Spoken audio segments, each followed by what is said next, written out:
आज master stroke की शुरुआत करेंगे उस खबर से जिसे लेकर पूरा देश बेचैन है। जम्मू कश्मीर में आतंकी पिछले कुछ दिनों से लगातार बेगुनाह लोगों को निशाना बना रहे हैं। एक दिन पहले भी बिहार के 2 प्रवासी मजदूरों को आतंकियों ने मार डाला। सरकार एक्शन में है, सेना हरकत में है, लेकिन दिक्कत यह है कि आतंक से लड़ने की बजाय देश में सियासत शुरू हो गई। मास्टर स्ट्रोक में आज आपको कश्मीर में हो रही सियासत भी दिखाएंगे, लेकिन सबसे पहले आपको दिखाते हैं कश्मीर की ग्राउंड रिपोर्ट।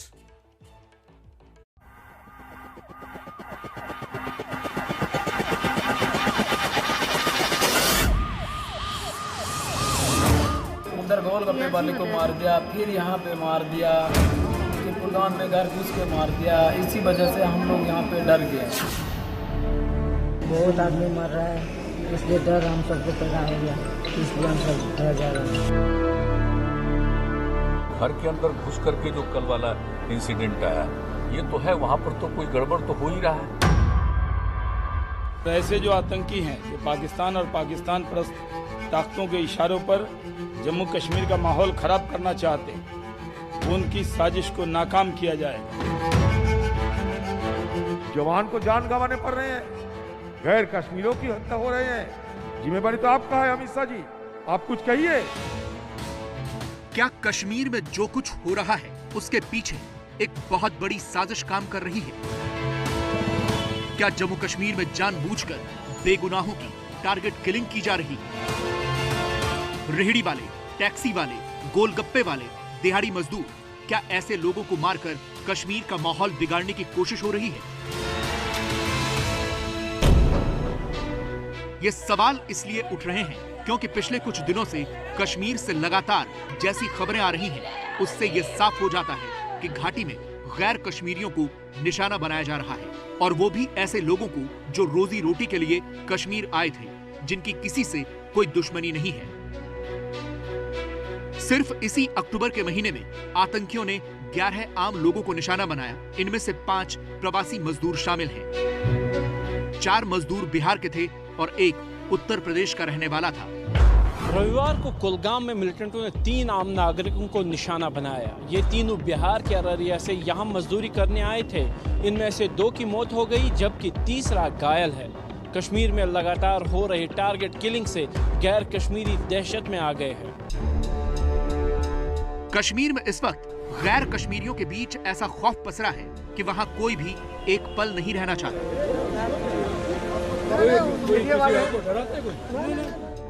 घाटी में ताबड़तोड़ हो रही हत्याओं से तमाम गैर कश्मीरी कश्मीर छोड़कर भाग रहे हैं। बस स्टैंड से लेकर रेलवे स्टेशन तक यूपी और बिहार से आए प्रवासी मजदूर नजर आ रहे हैं। ये श्रीनगर रेलवे स्टेशन है, जहां एबीपी न्यूज संवाददाता आसिफ कुरैशी गए तो उन्हें स्टेशन के अंदर और बाहर दोनों जगहों पर ऐसे ही तमाम प्रवासी मजदूर मिले। पिछले 48 घंटों में 4 प्रवासी मजदूर की हत्या के बाद प्रवासी मजदूरों में डर फैल गया और बड़ी संख्या में लोग जो है विभिन्न रास्तों से कश्मीर घाटी छोड़ने की कोशिश कर रहे हैं। जहां कुछ लोग आज सुबह तड़के सड़क के रास्ते कश्मीर से निकलने की कोशिश में थे, वहीं कुछ लोग हैं यहाँ पे जो ट्रेन के रास्ते जाने की कोशिश कर रहे हैं। क्या नाम भैया? जितेंद्र। जितेंद्र कहाँ से? मैं बिहार से हूँ। तो कब आपने सोचा यहाँ से वापस जाने के लिए? क्या इससे पहले तैयारी की थी कि या इस घटना के? ना, अभी तो हमें 2-3 महीना हुआ था और 3 महीना रहने वाले थे। हम लास्ट दिसंबर जाने के लिए सोचे थे घर, मगर ये जो हम बिहारियों को टारगेट बना रहे हैं, मुझे डर पैदा हो गया, इस वजह से घर जा रहे हैं। बिहार के रहने वाले जितेंद्र की आंखों में दहशत की जो लकीरें दिख रही हैं, वैसा ही खौफ उन तमाम लोगों के चेहरे पर नजर आया जो श्रीनगर से अपने अपने शहरों की ट्रेन पकड़ने आए थे। उधर गोलगप्पे वाले को मार दिया, फिर यहाँ पे मार दिया, फिर कुलगाम में घर घुस के मार दिया। इसी वजह से हम लोग यहाँ पे डर गए। मतलब अब ये डर के वजह से जा रहा है साहब, ये ऐसे रेलवे वालों के साथ ऐसा हो रहा था। सब तैयार हो रहा है। आज हम लोग निकले, कल और आएगा, परसों और आएगा, इसी तरह करके बोल रहे हैं। सब घर ही चले जाएंगे। लोग रोकते भी हैं तो हम फिर भी नहीं रोक पाएंगे, क्योंकि हमारा काम गोलगप्पे का जो है कमरे से बाहर निकल के रोड पे है, और रोड पे कभी भी कुछ भी हो सकता है। सोचिए, ये लोग जो श्रीनगर के लाल चौक में या फिर दूसरे इलाकों में गोलगप्पे बेचते थे, उनके मन में इस कदर डर बैठा हुआ है कि वो कह रहे हैं कि कोई रोकेगा भी तब भी हम नहीं रुकेंगे।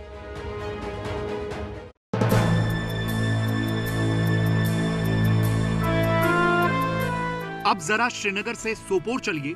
सोपोर में रहने वाले ये लोग यहाँ से अपना बोरिया बिस्तर बांधकर रवानगी की तैयारी में हैं।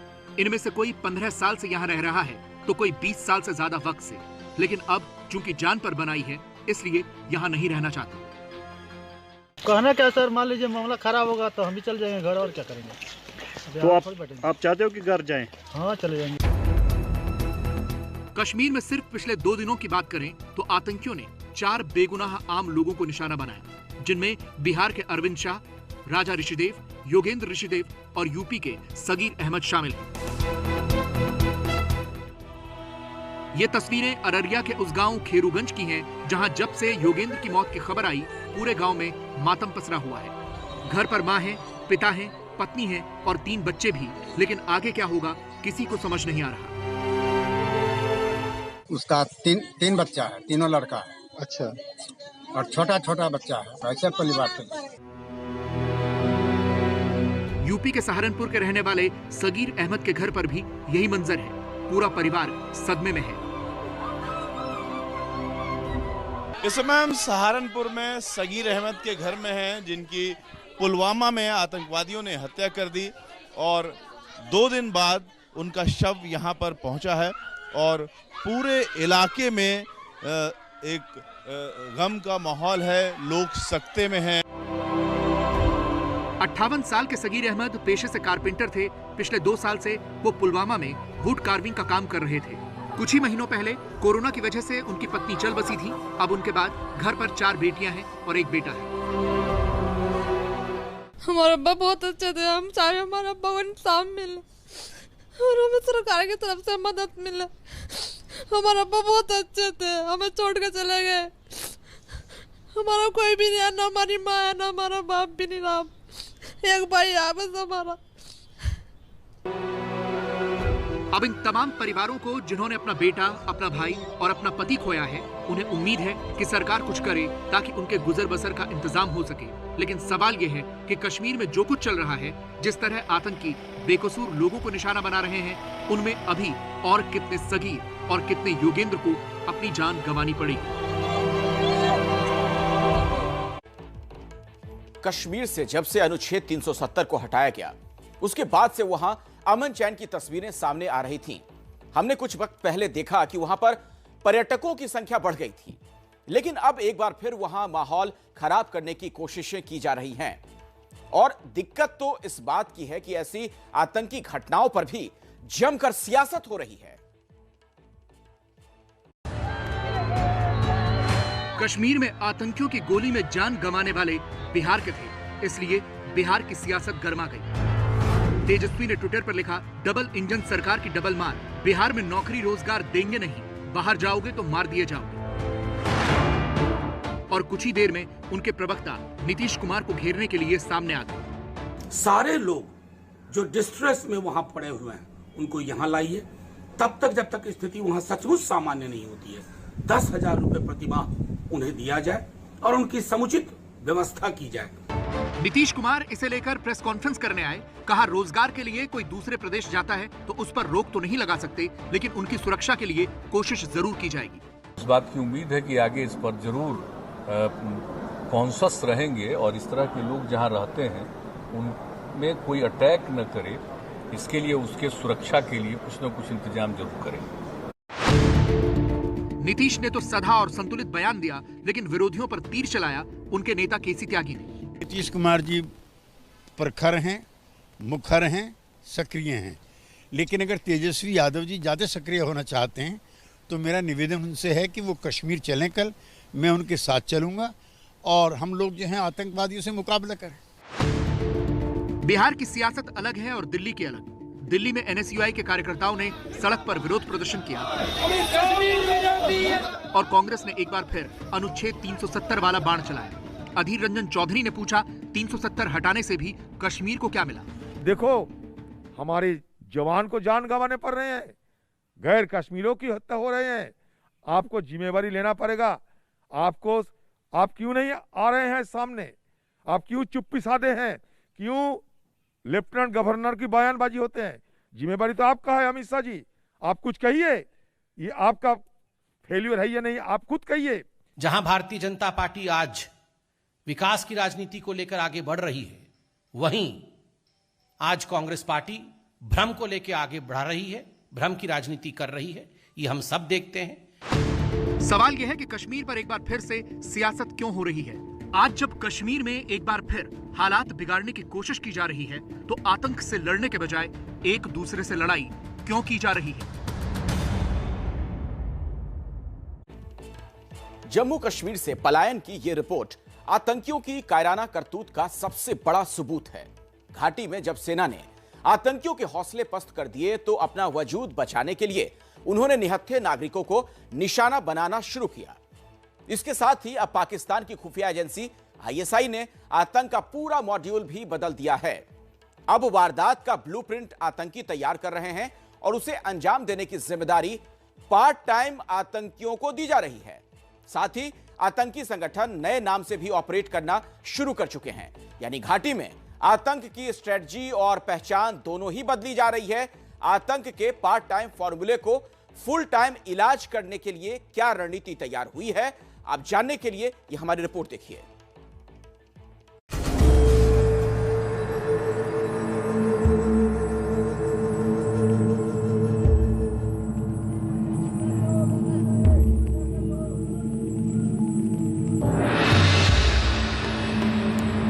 अब हम लोग डर के वजह से जा रहे हैं। यहाँ पे मजदूर को मारा जा रहा है। काम वाला जो हादसा हुआ उससे हम बहुत डर गए।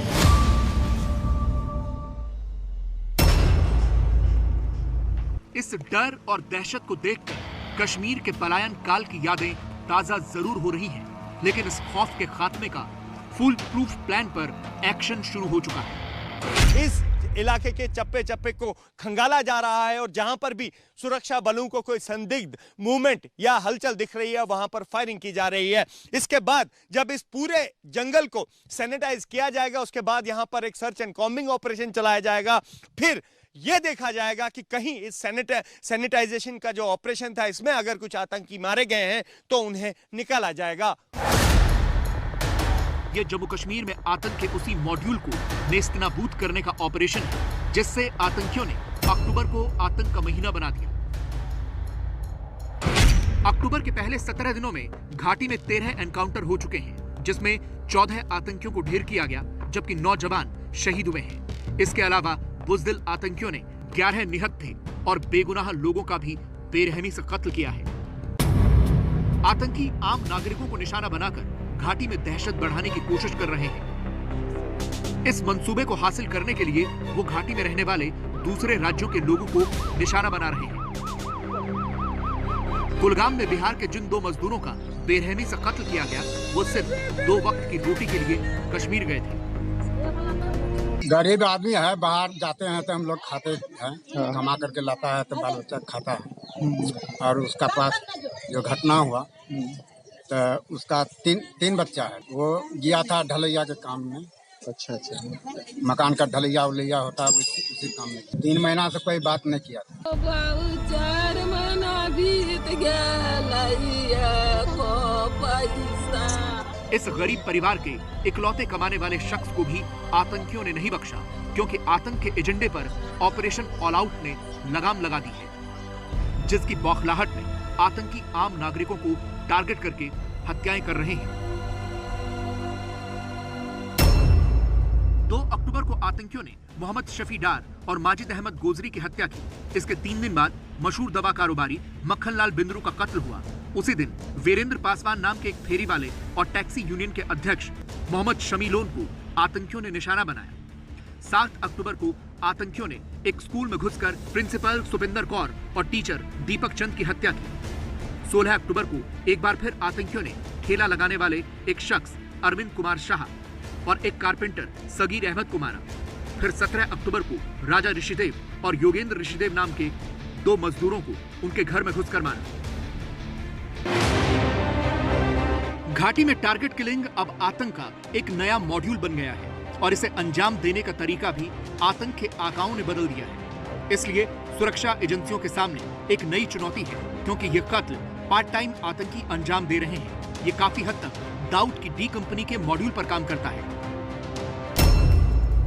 1990 में दाऊद इब्राहिम नए युवाओं को पैसे देकर कत्ल करवाता था। अब घाटी में जो टारगेट किलिंग हो रही है उसमें भी इसी तरह नए लोगों का इस्तेमाल किए जाने का शक है। दाऊद हत्याएं करवाने के लिए ऐसे लोगों को चुनता था जिनका कोई आपराधिक रिकॉर्ड नहीं होता था, और माना जा रहा है कि टारगेट किलिंग कराने के लिए भी ऐसे ही लोगों का इस्तेमाल हो रहा है। दाऊद के भी हत्यारे वारदात के बाद अपनी दुनिया में लौट जाते थे और आम लोगों में घुल मिल जाते थे। घाटी में टारगेट किलिंग करने वाले आतंकी भी कुछ इसी तरह से काम कर रहे हैं। डी कंपनी हत्यारों को पैसे देने के बाद उनसे किसी तरह का संपर्क नहीं करती थी। टारगेट किलिंग में भी यही अंदेशा है कि आतंकी पैसे देने के बाद कातिलों से संपर्क नहीं करते हैं। वारदात को अंजाम देने वालों का आपराधिक रिकॉर्ड न होने से उनकी पहचान करना काफी मुश्किल हो जाता है। अपनी नई स्ट्रेटेजी के तहत आतंकवादी संगठन अब एक पार्ट टाइम आतंकवादियों से काम ले रहे हैं। इसका कई कारण है, क्योंकि जो पहले आतंकवादी थे वो पहचान हो गई थी और ज़्यादातर आतंकवादी ख़त्म किए जा चुके थे। तो उन्होंने जो अपने स्लीपर सेल थे या OGW थे उनका इस्तेमाल करना शुरू किया है, और वो कार्रवाई करते हैं और वापस पॉपुलेशन में जाके, आबादी में जाके फिर अपना नॉर्मल काम करने लगते हैं। तो पकड़ा जाना बड़ा मुश्किल हो जाता है।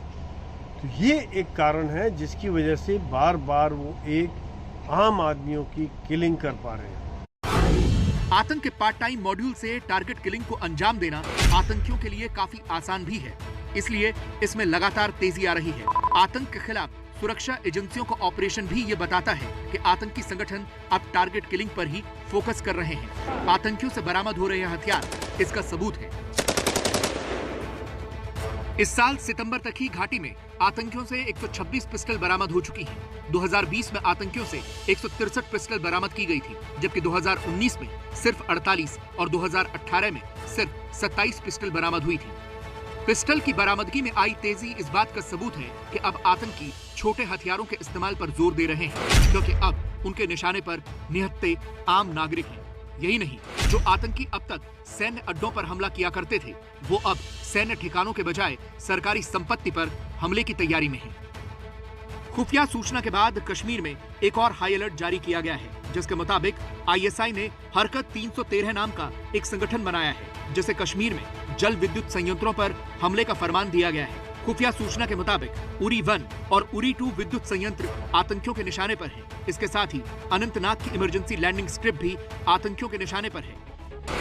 पाकिस्तान आतंक के जितने नए मॉड्यूल तैयार कर रहा है, सुरक्षा एजेंसियां उन्हें उतनी ही ताकत से तबाह करने में जुटी हैं। मेंढर में जंगलों में छिपे आतंकियों की एक टोली को अंजाम तक पहुंचाने के लिए सेना का ऑपरेशन 8 दिनों से जारी है। ये ऑपरेशन इतना लंबा क्यों खिंच रहा है, ये जानने के लिए ABP न्यूज संवाददाता अजय बाचलू ग्राउंड जीरो पर पहुंचे। रविवार शाम से ही जम्मू के पुंछ में बारिश हो रही है और अब इन जंगलों में पिछले 8 दिनों से चलाया जा रहा ये ऑपरेशन और मुश्किल हो गया है। मुश्किल इसलिए क्योंकि बारिश के बाद पूरे इलाके में धुंध छा गई है और यहां पर विजिबिलिटी का जो एक फैक्टर है वो बहुत बड़ा फैक्टर माना जा रहा है, क्योंकि धुंध के चलते इन पहाड़ों में देखना अब लगभग नामुमकिन हो गया है। जम्मू कश्मीर में पिछले 15 दिनों में आतंकियों ने अपनी कायराना करतूत से कुछ दहशत जरूर पैदा की थी, लेकिन इसे जड़ से मिटाने के लिए अब जम्मू कश्मीर में IB, NIA, सेना और CRPF के अधिकारी पहुंच चुके हैं और आतंक के संपूर्ण नाश का ब्लूप्रिंट तैयार हो चुका है।